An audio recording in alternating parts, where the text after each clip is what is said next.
Bonjour petits et grands lecteurs, on se retrouve aujourd'hui pour un update lecture. Cet update va être un peu différent d'habitude parce qu'en fait il y a beaucoup de livres que je vais vous présenter qui ne sont pas en ma possession. Donc je vais déjà vous présenter le premier livre que j'ai lu. C'est un livre que je traînais dans ma palle depuis au moins 2 ans je crois. Et je me suis dit oh j'ai acheté ça il y a 2 ans, je suis pas sûre de vouloir les continuer. Et en fait je me suis lancée parce qu'en ce moment j'ai l'impression de vouloir avancer dans des lectures qui me font pas envie et d'être surprise. Et donc là, je me suis lu Tunnel donc, de Roderick Gordon et Brian Williams. Donc c'est publié chez Michel Lafon. Alors c'est en poche, à 7 €, c'est très abordable. Et c'est de la jeunesse qui est très étonnante parce que l'univers est pas du tout ce à quoi je m'attendais. En fait c'est l'histoire d'un jeune garçon qui s'appelle Thomas, un truc comme ça. Will. Ça n'a rien à voir. Mais voilà, un nom très commun qui s'appelle Will Burroughs.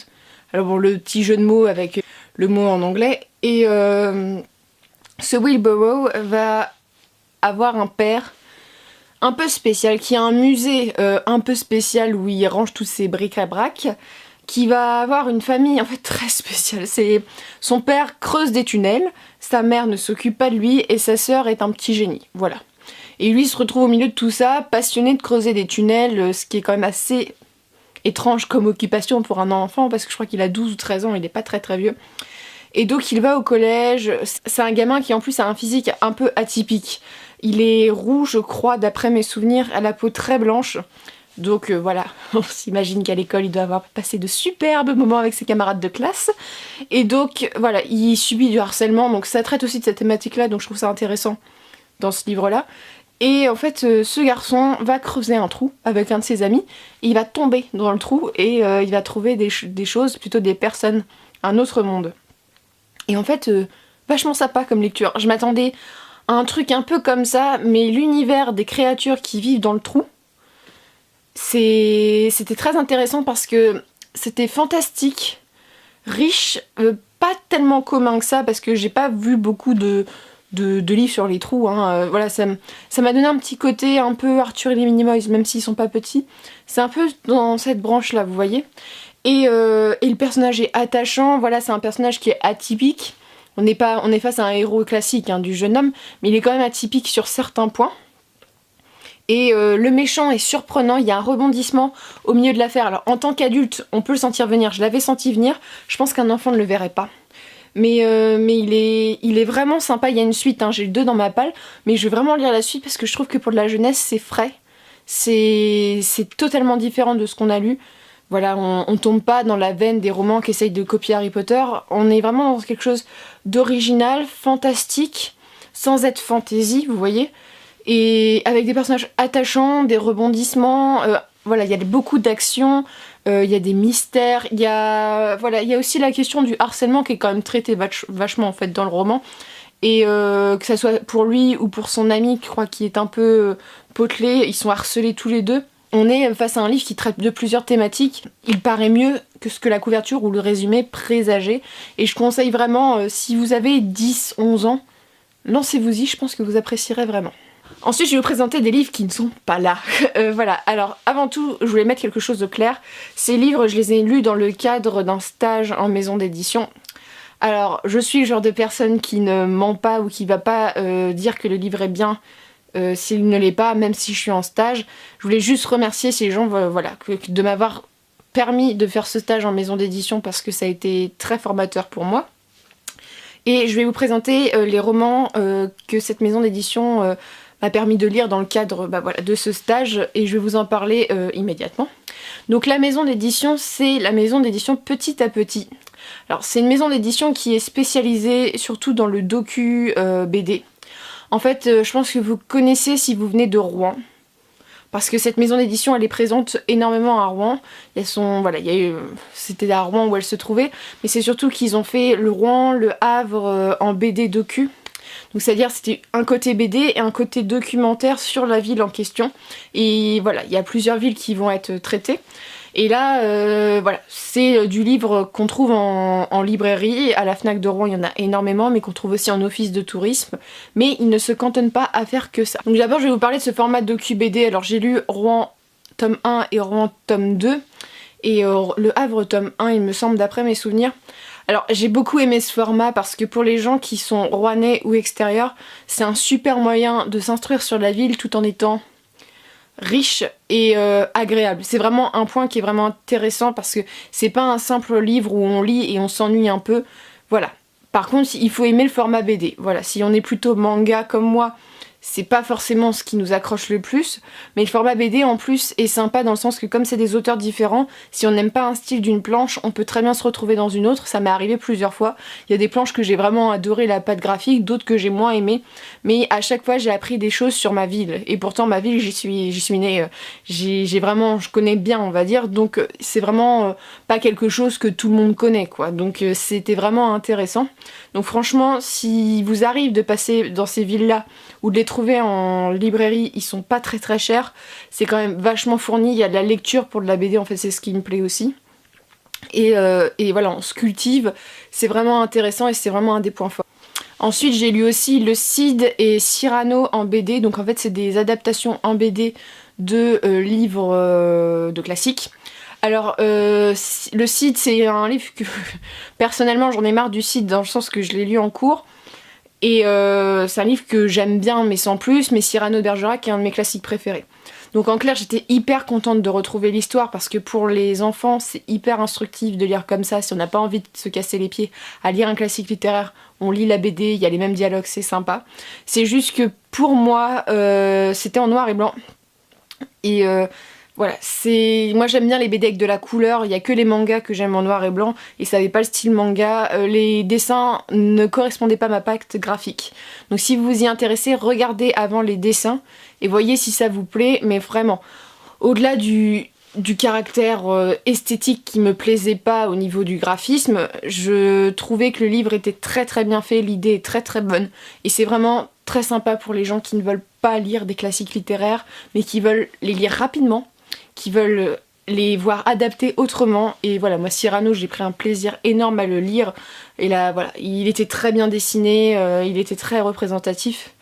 Et on va passer ensuite à un autre livre. Ils adaptent aussi en BD, voilà, c'est leur spécialité, d'autres choses, alors notamment l'histoire des groupes de musique. Mais j'ai vraiment lu du début jusqu'à la fin les Beatles en BD et ça a été super pour moi. Alors les Beatles, je pense que c'est un peu comme tout le monde, on aime beaucoup, c'est quand même fait partie de la culture mondiale.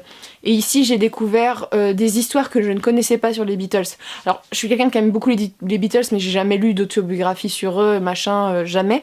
Mais ici ça nous... Voilà, il y a des BD qui illustrent des passages de la vie des Beatles avec la création du groupe, la mort de John Lennon, et la rencontre avec Yoko Ono qui a brisé le groupe.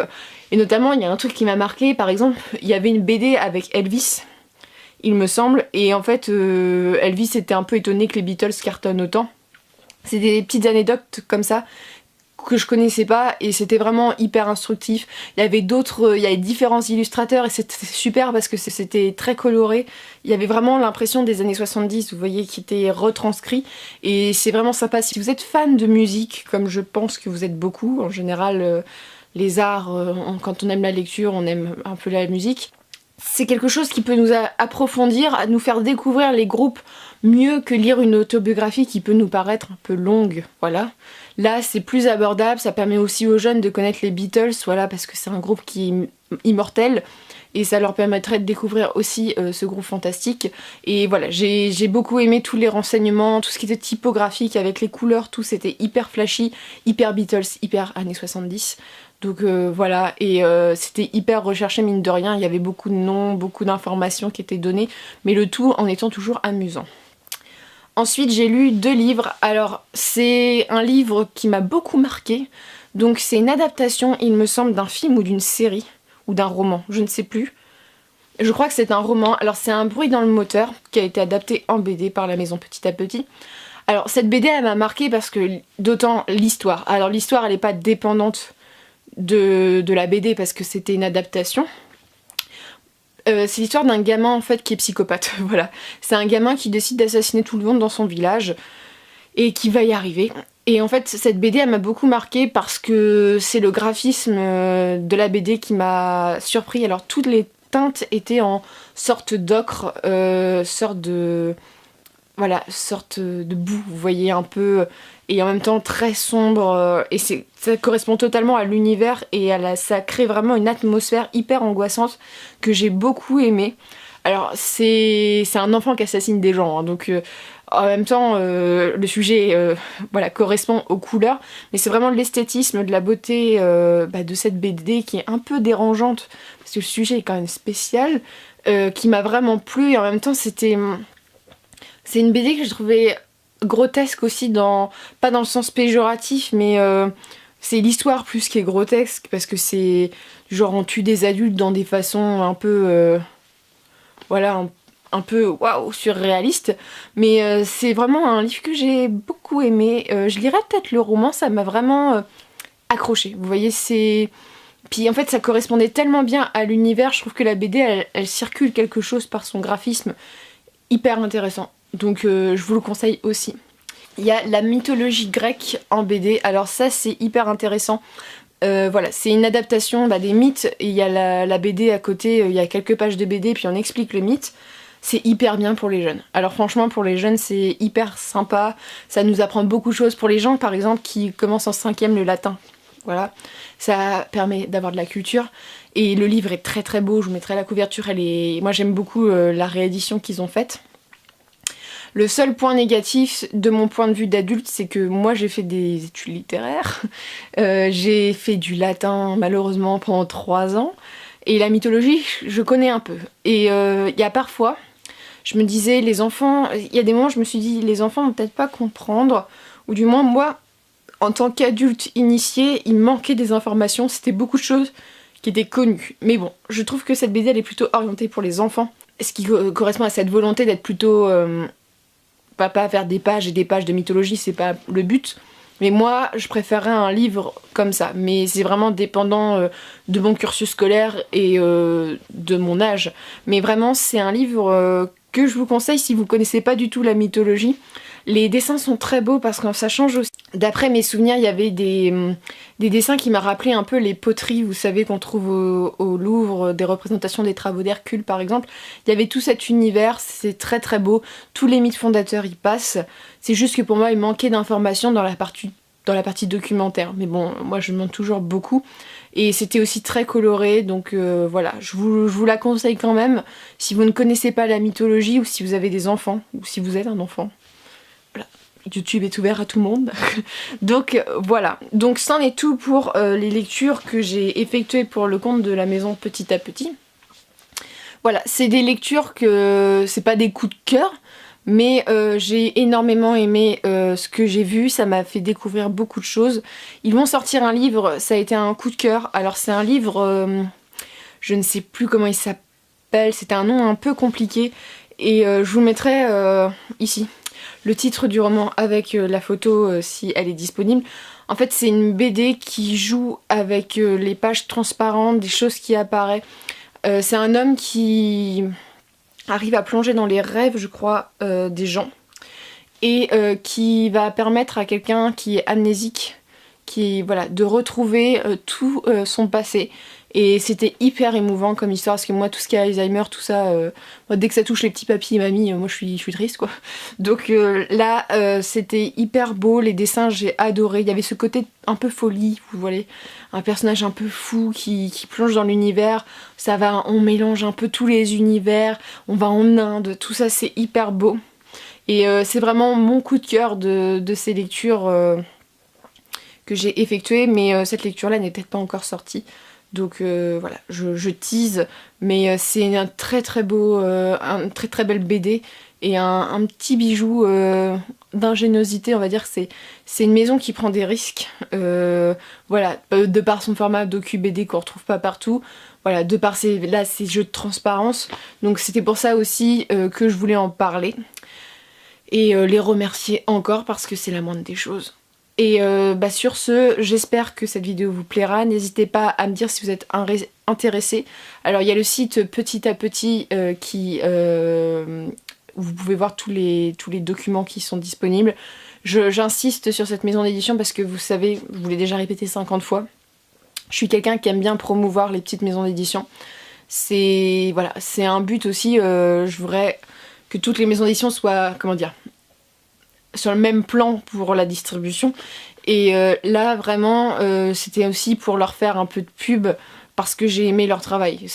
J'aurais pas aimé leur livre, j'en aurais pas pris la peine, mais j'ai aimé leur publication, leur prise de risque, et ça a été un stage très formateur, donc autant privilégier les gens qui sont gentils avec nous et qu'on soit pareil d'eux-mêmes. Voilà, donc je vais vous laisser, je vous souhaite de très bonnes lectures et une très bonne journée.